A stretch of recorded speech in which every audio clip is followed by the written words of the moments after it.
নমস্কার। মুক্তকণ্ঠের পক্ষ থেকে আপনাদের কথা নিয়ে আমি আসি। পৃথিবীতে অনেক বড় বড় ফেরেববাজ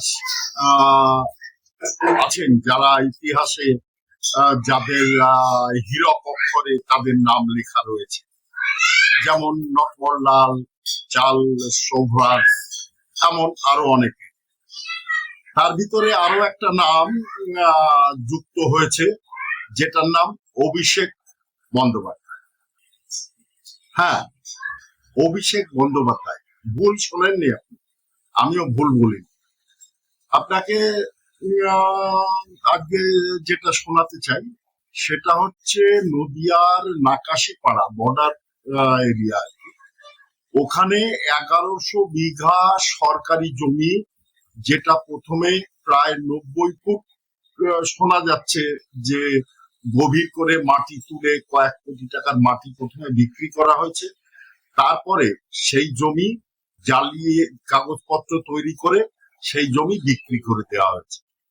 কয়েকশো কোটি টাকার গল্প এখানে। এটা করেছে ওখানকার কিছু স্থানীয় অভিষেকের খুব ঘনিষ্ঠ নেতৃবৃন্দের হাত ধরে এবং তাদের সহযোগিতায়। তখন ভূমি রাজস্ব দপ্তর তো কৃষির হাতে ছিল এবং ওই সুযোগে যা পেরেছে, যেখান দিয়ে যা পেরেছে এরা লুটে ফুটে নিয়েছে। যেরকম কালীঘাটে 38টা প্লট ভয় দেখিয়ে জবরদস্তি করে এবং সরকারি জমি দখল করে নিজেদের করে নিয়েছে। এই রকম এই আর একটা বিষয় যেটা নিয়ে এফআইআর হয়েছে নদিয়ায়, তার কিছু নিদর্শন আপনাদের দিচ্ছি। যারা যারা এর সাথে যুক্ত ছিল তাদের নামগুলো এখানে রয়েছে। ইনি সেই মহান ব্যক্তিত্ব যিনি এই চৌর্যকর্মটা সেরেছেন। দেখতেই পাচ্ছেন বাংলাদেশ সীমান্তে নাকাশিপাড়া। এই যে নামগুলো দেখুন, শাহজাহান শেখ, তারপরে চাঁদু শেখ, হাফিজুল শেখ, হাসমত শেখ, শহীদুল শেখ, গাজু শেখ, তারপরে বিদ্যুৎ সরকারের নাম দেখতে পাচ্ছি, তারপরে কায়ামত শেখ, আরমান শেখ এবং সবার শেষে অভিষেক ব্যানার্জির নাম রয়েছে। আমি বন্দ্যোপাধ্যায় সহ 11 জনের বিরুদ্ধে আপনারা অভিযোগ দায়ের করলেন। এটা কি গোটা রাজ্য জুড়ে এরকম প্রক্রিয়া চলেছে নাকি শুধু নাকাশিপাড়া? কি বলবেন এই বিষয়ে? না, অভিষেক ব্যানার্জি হচ্ছে পশ্চিমবাংলার ইতিহাসে সবচেয়ে দুর্নীতিগ্রস্ত, দুর্বৃত্ত এবং কলঙ্কিত রাজনীতি। ওনাকে রাজনীতিক বলাটাই ভুল। সারা বাংলায়, শুধু নাকাশিপাড়া নয়, শুধু নদিয়া নয়, সারা বাংলা জুড়েই পঞ্চায়েতে লুট, পৌরসভায় লুট, কালনা শান্তিপুর ব্রিজের টাকা লুট থেকে আরম্ভ করে লুট হয়েছে। সুগার মিলের জায়গা লুট, মাটি লুট, কয়লা লুট, বালি লুট। তার 70% টাকা কেমাক স্ট্রিটে ভাইপো অভিষেক ব্যানার্জির বাড়িতে গেছে, এটা নিয়ে কোনো সন্দেহ থাকতে পারে না। এবং এই যে লুট, এ যত দিন এগোবে তত বেরোবে। এই জেহাদিদের একটা গোষ্ঠী তৈরি, সেই জেহাদি গোষ্ঠীকে নামিয়ে দিয়ে এই লুট সংগঠিত করা এবং ভয়ের পরিবেশ তৈরি করা। আপনি ভাবতে পারেন যে আদিবাসী সম্প্রদায়ের মহিলাদের, তাদেরকে জোর করে তাদের লালসার শিকার করানো। এ তৃণমূল কংগ্রেস না থাকলে, অভিষেক ব্যানার্জি না থাকলে পশ্চিমবাংলার মানুষ জানতেই পারতেন না। এ ভয়ঙ্কর দিন পশ্চিমবাংলায় ছিল, মাৎস্য ন্যায়ের যুগ পশ্চিমবাংলায় ছিল। বাংলাটাকে তাহলে সর্বনাশ হয়ে গেল। দেখলেন তো, এগুলো কিন্তু আমি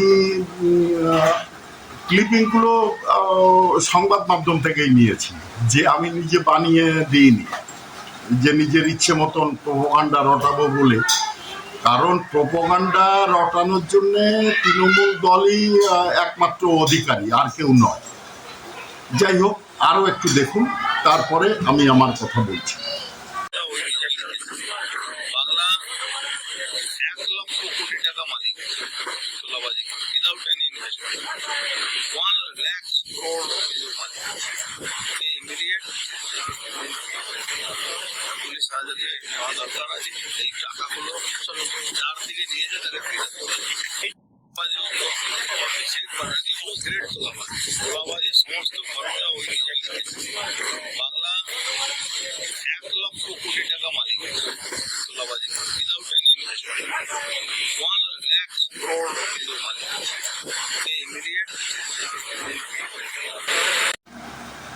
তাহলে বুঝতেই পাচ্ছেন, আমি যেগুলো দিলাম এগুলো কিন্তু সংবাদ মাধ্যম থেকে নেয়া, এবং জানি না এসবের সমাধান কবে হবে। আরো কত কেস এমন অজানা আছে যেগুলো ধীরে ধীরে উদ্ভাসিত হবে সবার সামনে। যাক, আজকে এখানেই শেষ করছি। ভারত মাতা কি জয়, জয় হিন্দ, জয় শ্রীরাম।